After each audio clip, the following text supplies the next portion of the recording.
Good morning to all of you. This is Abhilasha Nahata, your political science teacher. So, class, today we all are going to start our new chapter of your book, Politics in India Since Independence. According to your book, according to the index of your book, this chapter uh, comes under chapter number 3 with the name Politics of Planned Development, but with the updation, it got its name changed, and now it is known as its the name of the chapter is Planned Development. Okay, according to your syllabus के according भी जो है आपका जो updated syllabus आया हुआ है अभी तक जो आया हुआ है syllabus उसके according ये आपका chapter second है और with the name Planned Development. तो डोंट कंफ्यूज योर सेल्फ, अपने बुक में ये नेम चेंज भी कर लीजिए, अपने इंडेक्स में, अपने बुक में चैप्टर नंबर जब आप अपना पेज ओपन करेंगे, page number I think page number 47, तो वहां पे आप नेम चेंज कर दीजिए और प्लान्ड डेवलपमेंट मेंशन कर लीजिए. Okay, so basically this is chapter second of planned development. Okay, so now class, in this chapter, the just look at this these stamps. There are so many stamps mentioned here. Okay, and these stamps issued mostly between 1955 to 1968. ये जो stamps है 1950 से 1968 के बीच में issue किए गए हैं. And ये क्या शो करते हैं? In chapter number 1 we have gone through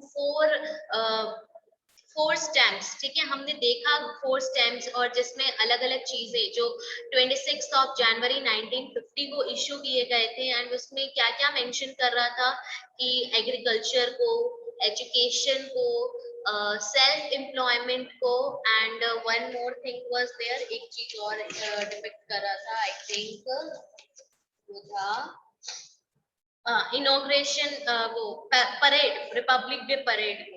तो जस्ट लाइक दैट 1955 से 1968 का जो पीरियड है उस टाइम पे डेवलपमेंट, ठीक है, कि प्लान्ड डेवलपमेंट और डेवलपमेंट की बहुत सारी चीजों को उन्होंने मेंशन किया था. So now if you go left to right, top to bottom, तो हम देखते हैं ये स्टेप. जो ये फर्स्ट स्टैम्प है आप देख रहे हो, लेफ्ट टू लुक एट, देखिए ये वाला स्टैम्प, ये आपका ये स्टैम्प जो है तिलैया डैम का है. दामोदर वैली में तिलैया डैम जो है उसको शो कर रहा है, तिलैया डैम का है. ये जो स्टैम्प है, ये स्टैम्प किसे इशू कर रहा है? भाखड़ा डैम को. भाखड़ा नांगल डैम आपने जो सुना है, ठीक है, वहां पे है. ये वाला स्टैम्प जो है आपका चितरंजन लोकोमोटिव. लोकोमोटिव क्या होता है? लोकोमोटिव एक व्हीकल होता है जो रेलवेज को ट्रांसफर करने में, रेलवेज को ट्रांसफर करने में, उसे कैरी करने में हेल्प, लोकोमोटिव की हेल्प ली जाती है. ठीक है, वो व्हीकल्स होते हैं जो रेलवेज को कैरी करते हैं. तो ये चितरंजन आपका लोकोमोटिव्स हैं. ये देखो गुवाहाटी रिफाइनरी शो किया गया है, गुवाहाटी की रिफाइनरी को. नेक्स्ट स्टेप में आपका ट्रैक्टर शो किया गया है, जो एग्रीकल्चर में कैसे डेवलपमेंट हो रही है tractor, with the help of tractors, ये शो कर रहा है. नेक्स्ट है आपका सिंदरी फर्टिलाइजर्स की. ग्रीन रेवोल्यूशन आया था, ग्रीन रेवोल्यूशन में अब फर्टिलाइजर की जो कंपनीज है, फैक्ट्रीज है, वो भी स्टैब्लिश हुई. नेक्स्ट आपका अगेन भाखड़ा डैम को एक बार और, भाखड़ा डैम कैसे इलेक्ट्रिसिटी प्रोडक्शन में हेल्प कर रही है उसको शो कर रहा है, रिप्रेजेंट कर रहा है. अगेन इलेक्ट्रिक ट्रेन, ठीक है, इलेक्ट्रिक ट्रेन की डेवलपमेंट धीरे धीरे कैसे डेवलपमेंट हो रही है उसको पोस्ट ये स्टैम्प्स के थ्रू शो करने की कोशिश की गई है. स्टैम्प में ये लोग शो किया जाता था. ठीक है, आज के टाइम पे आपको स्टैम्प का इतना मे बी आप यूसेज नहीं देखते होंगे, बट पहले के टाइम पे स्टैम्प्स बहुत यूज की जाती थी. ठीक है, हर एक चीज के लिए लेटर काफी यूज किया जाता था. पोस्टल सर्विसेज काफी यूज होती थी. आजकल इतनी नहीं होती है, बट पहले बहुत होती थी. तो स्टैम्प का इम्पोर्टेंस भी बहुत ज्यादा था. तो ये स्टैम्प्स ऐसे इश्यू किए गए थे. नेक्स्ट है आपका वीट रेवोल्यूशन था. ठीक है, वीट रेवोल्यूशन के लिए शो किया. अगेन हीराकुंड डैम को शो किया. एंड हिंदुस्तान एयरक्राफ्ट फैक्ट्री, तो ये सारे के सारे स्टैम्प्स जो हैं यहाँ पे जो 1955 से 1968 तक इशू हुए, ये कि कैसे इकोनॉमी डेवलप्ड हो रही है और गवर्नमेंट क्या पॉलिसीज लेकर आ रही है, क्या क्या डेवलपमेंट हो चुके हैं, इन चीजों को शो कर रहा है. Okay, so now class, basically in our last chapter, chapter number 1, we talked about like 3 challenges. हमने देखा कि आफ्टर इंडिपेंडेंस लाइक बहुत सारे चैलेंजेस जो हैं फेस करने थे, इंडिया को फेस किए भी इंडिया ने, ठीक है. बट उसमें से 3 मेन जो चैलेंजेस थे हमारी गवर्नमेंट के पास या हमारे इंडिया के पास, वो थे, first one was national integration, second one was establishing democracy, and the third one was development, economic development, social and economic development. तो we already talked about like कि कैसे नेशनल इंटीग्रेशन हुआ, हमारे लीडर्स का क्या रोल रहा, क्या strategies उन्होंने अडॉप्ट की थी for the integration of nation, ठीक है. जो वन पार्टी डोमिनेशन था, उसे भी खत्म करने के लिए बहुत सारे स्टेप्स लिए गए थे, बहुत सारे स्ट्रैटेजीज अडॉप्ट की गई थी, बहुत सारे डिफिकल्टीज फेस करनी पड़ी थी, ठीक है. जो आज प्रेजेंट डे लीडर्स हैं, उनकी जो पार्टीज हैं, उनको बहुत कुछ देखना पड़ा था, right. So basically in this chapter we will talk about economic development, कि क्या लीडर्स ने कौन से पाथ चूज किए, व्हाट पाथ दे चूज, ठीक है, कैसे डिफरेंट डिफरेंट पाथ को चूज किया, and how difficult that was. So जिससे कि हमारी डेवलपमेंट भी हो, सक्सेस भी हो, और ये जो चैलेंज जो है हमें overcome भी करना है. So basically, in this chapter we will study about the story of the political choices involved in the some of the key questions of economic development. Okay, so what are the key questions? What were the key choices and debates about development? कि हमें पता चलेगा कि क्या choices थी, क्या debates रहे development को लेके, क्या strategies adopt की है, especially जो first 2 decades थे, पहले 20 साल में क्या स्ट्रैटेजीज अडॉप्ट किए, क्या अचीवमेंट्स थी, मेन अचीवमेंट्स क्या थी, या उसमें कोई लिमिटेशंस थी तो क्या थी.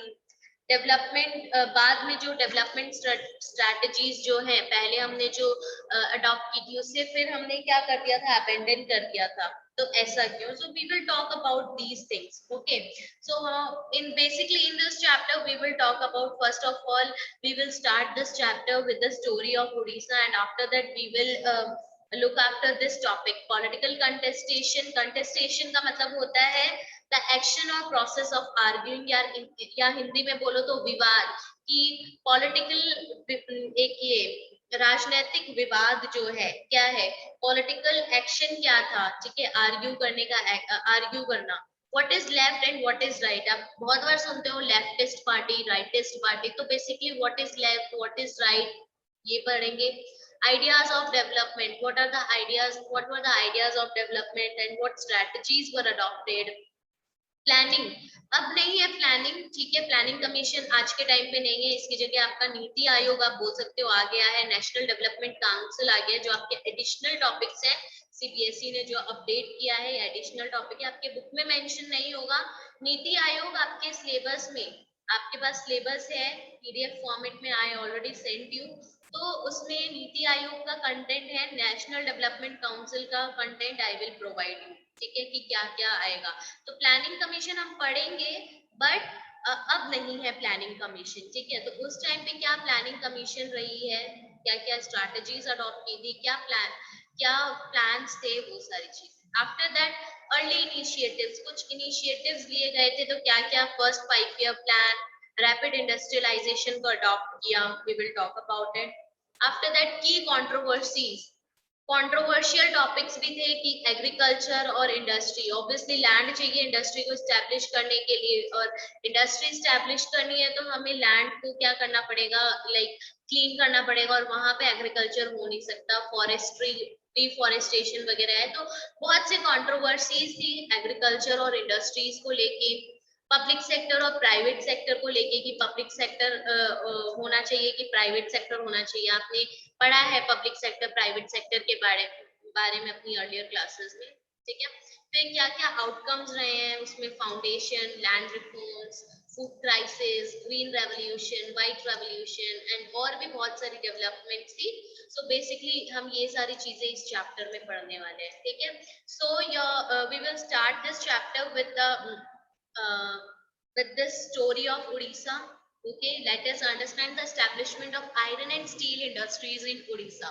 Okay, so as you all know, globally, with the development of industrialization, with the establishment of industries, development of railways and so many other things, ठीक है, एयरक्राफ्ट भी बहुत सारी डेवलप हो रही थी, मैन्युफैक्चर हो रहे थे, तो आयरन एंड स्टील का भी उस टाइम पे जो था डिमांड बहुत ग्लोबली बहुत ज्यादा इंक्रीज हो चुका था। एंड उड़ीसा, उड़ीसा जो है, उड़ीसा भी बोलते हैं, उड़ीसा भी बोलते हैं, तो Orissa which has one of the largest reserves of untapped iron ore in the country is being seen as an important investment destination. Orissa में जो है स्टील एंड आयरन के बहुत लार्जेस्ट रिजर्व्स जो है, माइंस हमें लार्जेस्ट रिजर्व्स देखने को मिले एंड गवर्नमेंट को ये रिजर्व्स बहुत ही इंपॉर्टेंट डेस्टिनेशन लगी कि यहाँ पे आपका एक इन्वेस्टमेंट होना चाहिए, ठीक है, कि यहाँ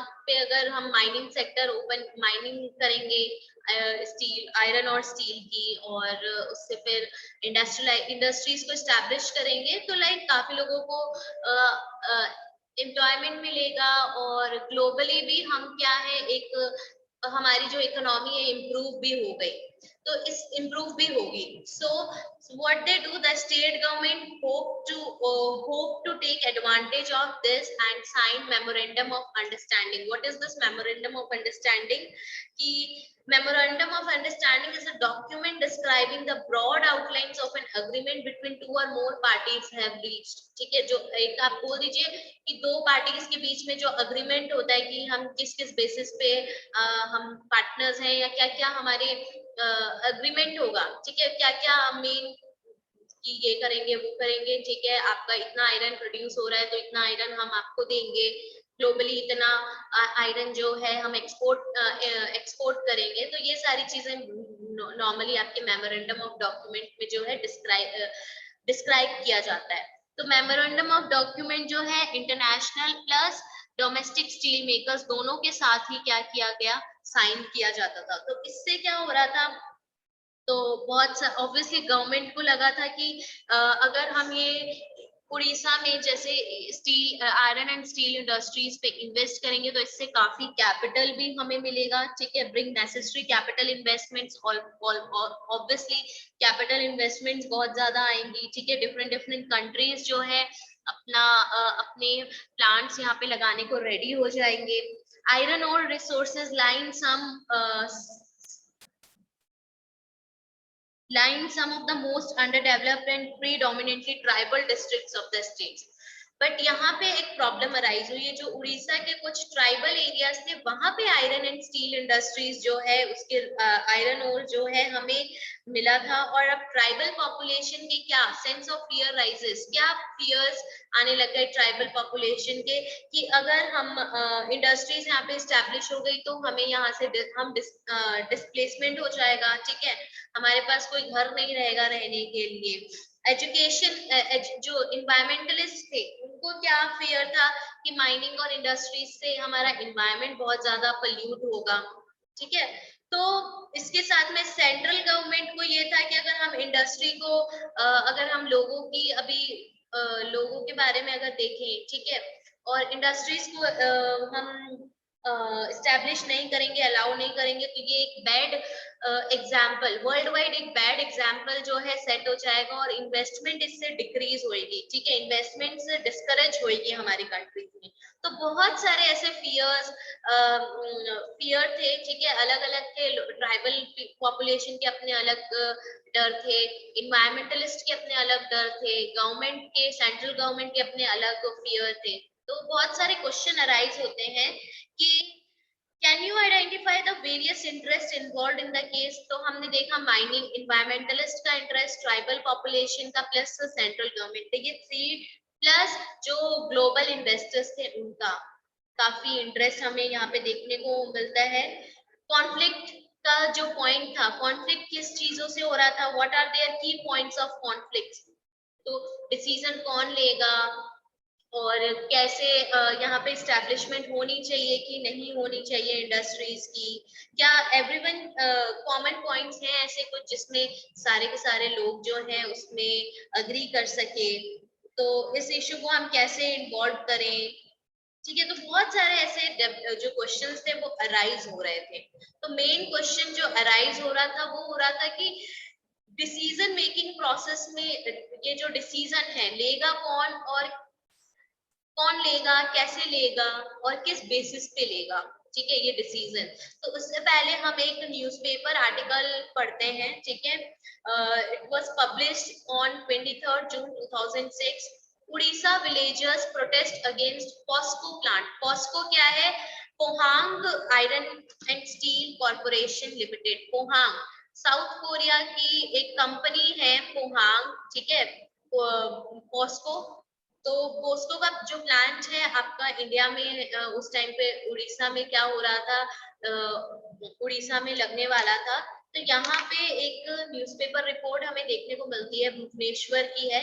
people facing displacement by the proposed POSCO India steel plant in Jagatsinghpur district staged a demonstration outside the Korean company's office here on Thursday. They were demanding cancellation of the memorandum of understanding signed between the company and the Odisha government 1 year ago. सो भुवनेश्वर, अब लोग आप देख रहे हो बहुत सारी pictures यहाँ पे देख रहे हो, बहुत की जो ट्राइबल पॉपुलेशन है वो क्या है यहाँ पे बैठी हुई है। वो कोरियन जो ये कंपनी थी, पॉस्को कंपनी थी, Pohang iron and steel corporation limited, उसके ऑफिस के सामने वो जाके बैठ गए। जगत सिंहपुर डिस्ट्रिक्ट के ये जो थे लोग थे, और ये यहाँ के बैठ गए और डिमांड क्या कर रहे थे कि ये स्टेट गवर्नमेंट और कोरियन कंपनी के बीच में जो अग्रीमेंट हुआ है ना, मेमोरेंडम ऑफ अंडरस्टैंडिंग जो साइन हुई है ना, उसे कैंसिल करना चाहिए, ठीक है। और ये मतलब 2005 में उड़ीसा गवर्नमेंट ने साइन की थी, तो लोग डिमांड कर रहे थे cancellation. More than 100 men and women from Gram Panchayats of Dhinikia, Nuagaon and Gadaku Janga, ठीक है, tried to enter the office premises, but the police prevented them. Raising slogans, the protesters said the company should not be allowed to set up its plant at the cost of their lives and livelihood. The demonstrations were organized by the Rashtriya Yuva Sangathan and the नबानीरमन समिति। तो अब देखिए बहुत सारे लोग, hundreds of main and women, वो ग्राम जो अलग अलग ग्राम निकिया, नुआगांव और गड़ाकू जंगा से जो थे कुछ ग्राम पंचायत के जो लोग थे, वो ऑफिस में घुसने की कोशिश भी कर रहे थे, बट उनको पुलिस ने प्रिवेंट कर दिया वहां पे एंटर होने से। और बहुत सारे लोग अलग अलग स्लोगन्स भी रेज कर रहे थे, जैसे कि आप यहाँ पे देख लीजिए पिक्चर्स में, stop forceful land acquisition in interest of POSCO, withdraw police force from proposed POSCO area. बहुत अलग अलग आपके मूवमेंट्स भी चले, स्लोगन्स भी रेज हुए। तो मेन जो ऑर्गेनाइजेशन थी जो ये डिमॉन्स्ट्रेट कर रही थी वो थी राष्ट्रीय युवा संगठन और नबानीर मन समिति, ये दो मेन आपके थे। तो ये पॉस्को एक कैसे स्टील प्लांट के अगेंस्ट में लोगों ने बोला, ठीक है। तो अब यहाँ पे जो पॉलिटिकल कंट्रोवर्सीज हमें देखने को मिलते हैं, जो एक आर्गुमेंट देखने को मिलता है, तो पहला क्वेश्चन सबसे पहले राइज होता है, who will take the decisions and how to take decisions. Decisions लेगा कौन और हम कैसे लेंगे ये decisions.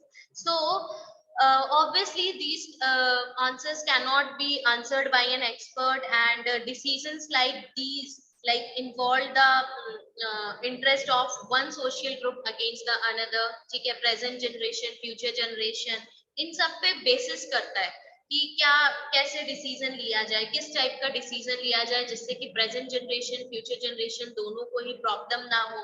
It mean sustainable development plus की इंटरेस्ट की सोशल ग्रुप्स के इंटरेस्ट क्या है, वो क्या उनके इंटरेस्ट को क्या ये फुलफिल कर पाएंगे जो हम डिसीजन ले रहे हैं। So in a democracy such major decisions should be taken or at least approved by the people themselves. Obviously we live in a democratic country, and in a democratic country ऐसे major decisions जो हैं at least लोगों के द्वारा लिए जाने चाहिए, ठीक है, उनका इन्वॉल्वमेंट होना चाहिए। तो लोगों के द्वारा मतलब रिप्रेजेंटेटिव डेमोक्रेसी, रिप्रेजेंटेटिव्स जो है चूज करते हैं। It is important to take advice from experts. Obviously जो गवर्नमेंट ऑफिस है या जो गवर्नमेंट है वो हर एक सेक्टर में जो भी डिसीजन मेकिंग प्रोसेस है, फॉर एग्जाम्पल आप अभी बोल दीजिए कि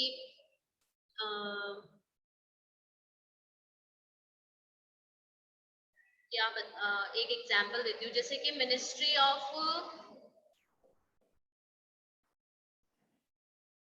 डिफेंस बोल दीजिए या फिर फाइनेंशियल वो बोल दीजिए। अभी जैसे कि आपका फाइनेंस मिनिस्टर आपकी निर्मला सीतारमन है, तो कोई जरूरी थोड़ी ना कि निर्मला सीतारमन जी को फाइनेंस से रिलेटेड कि कैसे डिसीजंस लेने चाहिए क्या नहीं लेने चाहिए, या उस फील्ड में वो बहुत ज्यादा एक्सपर्ट थोड़ी ना है, नहीं है ना। उसके लिए जो एक्सपर्ट्स होते हैं उनके क्या है सजेशंस लेने चाहिए। तो जस्ट लाइक दैट इन्वायरमेंटलिस्ट और इकोनॉमिस्ट की भी क्या है इसमें सजेशन होना चाहिए कि जो एक्सपर्ट्स है माइनिंग में, जिन्होंने उस पर्टिकुलर फील्ड में ही स्टडी की है, ठीक है, इन्वायरमेंटलिस्ट हो गए, इकोनॉमिस्ट हो गए, उनकी एडवाइस लेना बहुत जरूरी है। सो बट ये जो ऑब्वियसली फाइनल डिसीजन तो पॉलिटिकल डिसीजन ही है। People representative who are in touch with the feelings of the people, they took the decision. Obviously it is not possible for each and every citizen to take part in each and every decision. Direct democracy नहीं है, direct involvement नहीं होता है, but indirect involvement रहता है लोगों का। और जो फाइनल डिसीजन मेकिंग प्रोसेस है वो किसके पास रहता है, वो पॉलिटिकल जो रिप्रेजेंटेटिव है, पीपल्स रिप्रेजेंटेटिव है, उनके पास रहता है, ठीक है। तो यहाँ पे पता चला कि कैसे लिया जा सकता है एडवाइसेस के साथ में लोगों की क्या थिंकिंग है, ठीक है, उसको ओवरऑल उसको देख के फाइनल डिसीजन आपके पॉलिटिकल लीडर्स लेते हैं, आपके रिप्रेजेंटेटिव्स लेते हैं, सिटीजन्स के रिप्रेजेंटेटिव्स लेते हैं। So after independence, variety of decisions have been taken. ठीक है, बहुत सारे major decisions इस type के लिए गए थे, and each of these decisions could not be made independent India of other such decisions. ठीक है, बहुत सारे decisions लिए गए और बहुत सारे ऐसे भी decisions थे जिससे शायद लोग starting में खुश भी नहीं थे. All these decisions were bound together by a shared vision or model of economic development. एक जो मेन जितने भी डिसीजंस लिए गए थे उसका एक मेन विजन क्या था कि इकोनॉमिक डेवलपमेंट होना चाहिए, ठीक है, बट इकोनॉमिक के साथ साथ हमारा सोशल डेवलपमेंट भी जो है बहुत जरूरी है। Economic everyone agreed that development in India, development of India should be there, and it means like both economic growth and the economic growth, social growth and economic with economic justice. Economic growth होनी चाहिए, social growth होनी चाहिए, ठीक है, plus economic justice भी होना चाहिए, inequalities नहीं होनी चाहिए। ऑब्वियसली पोवर्टी बहुत थी, इलिटरेसी बहुत थी हमारे कंट्री में, तो इस चैलेंज को भी हमें हमारे लीडर्स को फेस करना था और इस चैलेंज ये जो है डेवलपमेंट लेकर आना था, लोगों की भी ग्रोथ लेकर आनी थी, लोगों की भी ग्रोथ उन्हें देखनी थी। So it was also agreed that this matter cannot be left to businessmen, industrialists, farmers themselves, that the government should play a key role in this. अब now why बहुत सारे बच्चों का क्वेश्चन होता है, मैम गवर्नमेंट तो अपने according decisions लेगी ना, गवर्नमेंट को क्यों डिसीजन मेकिंग जो फाइनल डिसीजन है वो क्यों ले रही है? बिकॉज क्लास अगर if we left decisions to businessman जो है, जैसे अब Pohang iron and steel industries वाला जो है, अब वहां पे जो बिजनेसमैन है वो अपना मोटिव्स देखेंगे, वो अपनी डेवलपमेंट और अपनी ग्रोथ देखेंगे, वो इकोनॉमी की या फिर आप बोल सकते हो सोशल डेवलपमेंट के बारे में इतना नहीं सोचेंगे, वो अपने डेवलपमेंट के बारे में ज्यादा सोचेंगे। इंडस्ट्रियलिस्ट भी ऐसे ही होंगे कि वो अपनी कंपनी की डेवलपमेंट देखेंगे, लोगों की डेवलपमेंट कितनी हो रही है नहीं हो रही है, ओवरऑल नेशन की डेवलपमेंट हो रही है नहीं हो रही है, वो नहीं देखेंगे। फार्मर्स को भी सब लोग अपने like we all are mean to ourselves, ठीक है, वी ऑल आर मीन, कहीं ना कहीं हम सब मीन है, आप भी मीन हो, मैं भी मीन हूँ, ठीक है। बट और हम अपने अकॉर्डिंग, हम बहुत ही रेयर कोई ऐसे पर्सन होते हैं जो मतलब कि हाँ अपने अपने बारे में छोड़ के दूसरों के बारे में ज्यादा सोचे, बहुत कम लोग होते हैं ऐसे। तो मतलब स्पेशली अगर बिजनेसमैन, इंडस्ट्रियलिस्ट और इन लोगों की बात करूं तो ठीक है, तो वो अपनी डेवलपमेंट ज्यादा देखेंगे कंपैरेटिवली। हो सकता है लोगों की भी डेवलपमेंट देखें, नेशन की भी डेवलपमेंट देखें कि हो रही है कि नहीं हो रही है, बट उनकी डेवलपमेंट अगर उसमें नहीं हो रही है तो they will not favour Nations development, right. तो ऑब्वियसली कहीं ना कहीं ये टॉपिक आता है जो कॉन्फ्लिक्टिंग टॉपिक है। बहुत ही रेयर पर्सनालिटीज आप देखोगे जो मीन नहीं होते। सो यहाँ पे गवर्नमेंट बहुत इंपॉर्टेंट रोल प्ले करती है, बिकॉज गवर्नमेंट जो चूज की जाती है, किसके थ्रू चूज की जाती है, लोगों के द्वारा। पीपल चूज देम, ठीक है। एंड उनको उनके अकॉर्डिंग, लोगों के हित के अकॉर्डिंग, उनके नेशन के डेवलपमेंट के अकॉर्डिंग जो है कि क्या सही है, उसके अकॉर्डिंग वो स्ट्रैटेजीज अडॉप्ट करते हैं और policies frame करते हैं. So there was disagreement, however, on the kind of the role that the government uh, must play in ensuring growth and growth with justice. Obviously बहुत सारे डिसएग्रीमेंट्स भी है कि गवर्नमेंट भी जो है अपने अकॉर्डिंग काम करती है, या कि कैसे इंश्योर कर सकती है कि हमारा जो ग्रोथ हो रहा है वो जस्टिस, मतलब ग्रोथ होगा विद जस्टिस। इंश्योरेंस तो नहीं देती ना, तो but government played a key role in it comparatively. Okay, so it is necessary, was it necessary to have a centralized institution to plan for the entire country? Question arises again कि जब government decisions लेंगी तो वो कैसे लेंगी, कि centralised institution होना चाहिए कि डिसेंट्रलाइज्ड इंस्टीट्यूशन होना चाहिए। डिसेंट्रलाइजेशन पढ़ा ना कि एक जितने भी रूल्स एंड रेगुलेशंस हैं या जो भी पावर्स हैं वो ओनली सेंट्रल गवर्नमेंट के पास होनी चाहिए, कि स्मॉल स्मॉल डिसेंट्रलाइज्ड इंस्टीट्यूशंस भी होने चाहिए। Should the government itself run some key industries or business की, अब again public industries होनी चाहिए, private industries होनी चाहिए। How much importance was to be attached to the needs of justice if it differed from the requirements of economic growth? कितनी क्या justice की, sorry, justice कितना इंपॉर्टेंस दिया जा रहा है जस्टिस को? अगर हमें अगर इकोनॉमिक ग्रोथ करनी है तो साथ में जस्टिस भी होना चाहिए। इसमें कितना जस्टिस को कितना इंपॉर्टेंस दिया गया है? तो ऑब्वियसली ये कुछ क्वेश्चंस अराइज हो रहे हैं, और इन सब में जो इन्वॉल्वमेंट हो रही है वो किसका हो रहा है? वो कंटेस्टेशन, आर्ग्यूमेंट बहुत ज्यादा हो रहा है, which has continued ever since. आज तक आर्ग्यूमेंट्स होते हैं, हम देखते हैं। ऐसा नहीं कि स्टार्टिंग में फेज में ही हमें देखने को मिले थे, बाद में भी हमें काफी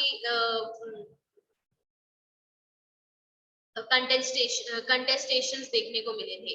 Each of the decisions has political consequences. Political consequences होंगे, हर एक के consequences हमें देखने को मिले। Most of the issues involved political judgment and required consultation among political parties and approval of the public. और बहुत सारे ऐसे भी कंसल्टेशंस, ऐसे भी डिसीजन हैं जिसमें डिफरेंट पॉलिटिकल पार्टीज की कंसल्टेशन जरूरी है, लोगों का अप्रूवल जरूरी है। ओके, तो so class, this is all about this topic, all about today. Go through the topic, and if you face any problem, do let me know. In our next class, we will talk about what is left and what is right. Leftist party और rightist party के बारे में हम पढ़ेंगे। Okay? Thank you so much for joining the class. Take care of yourself. Bye-bye.